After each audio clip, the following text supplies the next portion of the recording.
Emmanuel Macron et le ministère des Affaires étrangères français suivent de très près la mobilisation populaire contre un 5e mandat du président Abdelaziz Bouteflika. Le mot d'ordre, pas d'ingérence, mais en même temps pas d'indifférence. Coulisses. Marcher sur une ligne de crête étroite n'est jamais une chose évidente.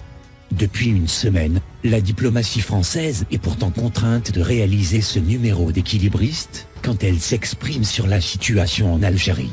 Mercredi 6 mars, le ministre des Affaires étrangères Jean-Yves Le Drian s'est exprimé pour la première fois publiquement sur ce dossier. La France est très attentive au déroulé de cette échéance électorale majeure, le scrutin présidentiel algérien, a-t-il déclaré lors de la séance hebdomadaire de questions au gouvernement.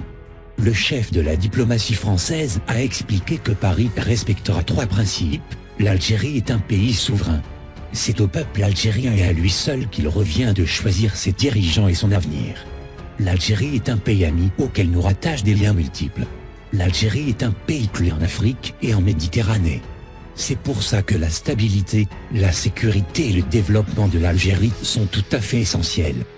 2 jours plus tôt, le lundi 4 mars, le Quai d'Orsay avait réagi par le biais de sa porte-parole, au lendemain des promesses d'Abdelaziz Bouteflika suite au dépôt de son dossier auprès du Conseil constitutionnel. Nous avons pris note de la candidature du président Bouteflika.